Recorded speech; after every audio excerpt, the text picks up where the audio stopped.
Մենք տեսնում ենք, որ մերձավոր արևելքում շարունակում է իրավիճակը մնալ ծայրահեղ լարված եւ պատերազմի աշխարհագրությունը գնալով ընդլայնվում է, մենք տեսնում ենք, որ Իրաքն է արդեն խաղի մեջ մտնում, նաեւ Սաուդյան Արաբիան եւ անցնող օրերին բավականին հետաքրքիր մի իրադարձություն տեղ ունեցավ, ուկրաինական կողմը խոցեց Կասպից ծովում իրանական նավեր եւ փաստացի ըստ բազմաթիվ վերլուծաբանների ուկրաինական կողմը, մասնավորապես ռեժիմի պարագլուխ Զելենսկին փորձ է անում մտնել մերձավոր արևելյան ճգնաժամի մեջ, որպեսզի իր քաղաքական գինը կարողանա էլ ավելի թանկ կերպով վաճառել Միացյալ Նահանգներին եւ Արևմուտքին։ Պարոն Ապետյան, Եմենի հուսիտները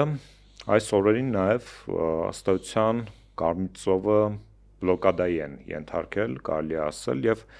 հայտարարություն տարածվեց, որ եթե նավերը ցանկանում են անցնել Բաբ el-Մանդեբի նեղուցով, պետք է турք վճարեն։ Մուծվել։ Այո, մուծվել։ Այո։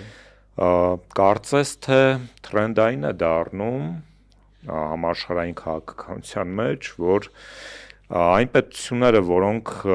տիրապետում են լոգիստիկ ճանապարհների վերահսկողությանը, սկսում են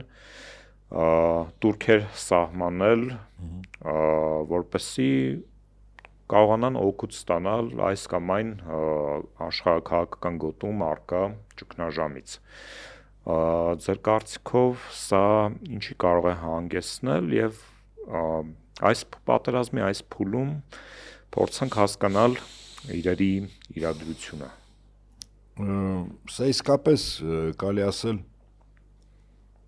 պետությունների մրցակցության մեջ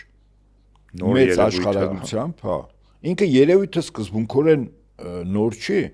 խաչմերուկի տեր լինել նշանակում է այդ տիրոջը մուծել։ Հայկական բարձրավանդակը երբեմն եղել է քաղաքակրթությունների խաչմերուկ եւ մուծվել է նաեւ մեզ։ Բայց հիմա խնդիրը նա է, որ յուրաքանչյուր պետություն մտածում է, եթե ինչ որ ձևով պետությունների, հզոր պետությունների տարածաշրջանային ազդեցություն ունեցող երկրների շահերի բախում կա եւ այդ բախման մեջ իրենք եւս մասնակցություն ունենալու, ապա իրենք ինչ խաղաքարտեր ունեն այդ բախման մեջ այդ թունային նյութականով դուրս գալու շահեկան։ Հիմա ինչու Օրմուզի նեղուցը ինքը դարձավ Իրանի ձեռքին միջուկային զենք, որտեղ 20% նավթը եւ ոչ նավթը, առաջին հերթին նավթը այդ նեղուցով անցնում եւ սնուցում է այդ նավթով շատ կարևոր պետություններ։ Այստեղ միայն արաբական աշխարհը չի, հա, այդ նավթը գնում է, հասնում է բազմաթիվ այլ տեղեր։ Ներառյալ մինչև Եվրոպա։ Հիմա պատկերացրեք 10% նավթը եւս գնում է այն նեղուցով, որտեղ հուսիտները վերահսկողություն ու Կարմիր ծովով, հա։ Սա իրապես համաշխարհային տնտեսության վրա ազդեցություն ունեցող երևույթ է։ Այսինքն այստեղ միայն խաչմերուկի եւ խաչմերուկի տիրոջը մուծվելու խնդիրը չի։ Այստեղ խնդիրը, երբ որ այդ գործիքը ինքը համաշխարհային տնտեսության վրա, բոլոր երկրների վրա այս կամ այն չափով ազդում է։ Այսինքն կարևորությունը հենց դրանում է կայանում։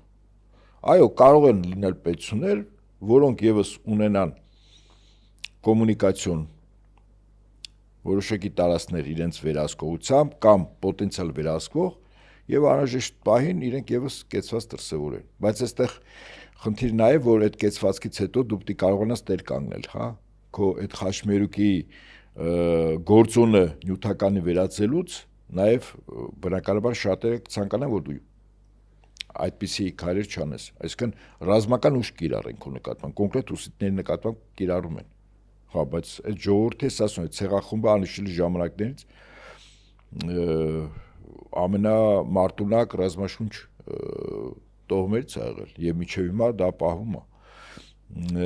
Եթե դանի գումարենք, որ իրենք այս կամ այն ձևով Իրանի պրոքսի միավորեն, այսինքն զինվածությամբ առումով իրենք եւս պատասխանատվական։ Օրինակ,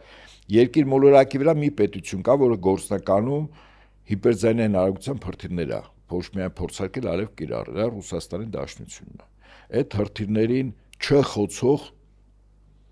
չկարողանալ խոցող այսօր ՆԱՏՕ-ի անդամ երկրներ, Միացյալ Նահանգներ իրենց համար խնդրեմ են ռուսական հրթիռը։ Մեկ էլ ոչ ավել, ոչ պակաս պարզեց, որ Իրանի Իսլամական Հանրապետություն ունի նման երկու հրթիռ իդեպ անցյալ տարվա Իսրայելի եւ ԱՄՆ-ի հետ բախման ժամանակ Իսրայելի վրա օգտագործեց Իրանը, իսկապես։ Այդ արագությունը կարող է էլի չափել։ Հետո ոչ ավել, ոչ պակաս մի հրթիռ թռչում է Եմենից։ Անցնում է Եմենից ուրեմն ամերիկյան երկու ավիակիրի հոբ համակարգերի վրա եւ գնում է Իսրայելի ինչ-որ մի տարածքում ոչ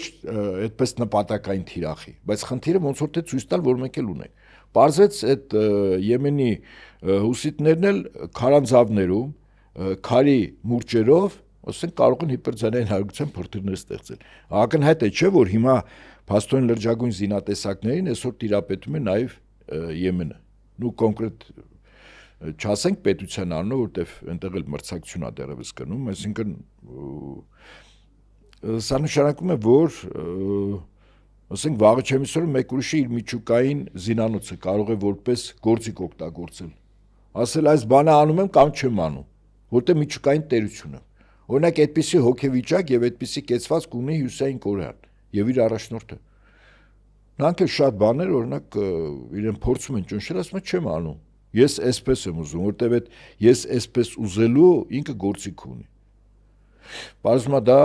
միջուկային զենքներ։ Հիմա այդ միջուկային զենքը, քանի որ օգտագործել է ինքը շղթայական ռեակցիայով կարող է երկիր մոլորակի վերջի սկիզբը դառնալ։ Հիմա նորագույն զինատեսակները դրանք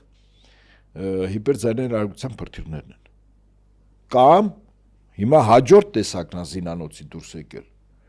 որը օրինակ Ռուսաստանի համար գլխացավանք է։ Դա անօդաչու թռչող սարքերն են, որոնք թռչում են 5-6 կիլոմետր բարձրության վրա, մոտ 500-600 կիլոմետր ժամարագությամբ,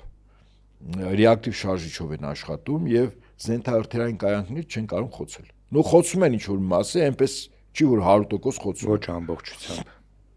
Օրինակ Ռուսաստանի համար այդ խնդիր է այսօր։ Վաղը կարող խնդիր չլինի այլևս դրա, ինչպես ասում են, հակաթույնը գտնեն։ Այսինքն նորագույն զինատեսակներն են որոշում պետությունների, հա, շահերի սպասարկման համար մրցակցությունում պարտվելը կամ հաղթելը։ Եվ այդ առումով հուսիտները ցույց են դնում, որ քանի որ իրենք քարանձավներում մուրճի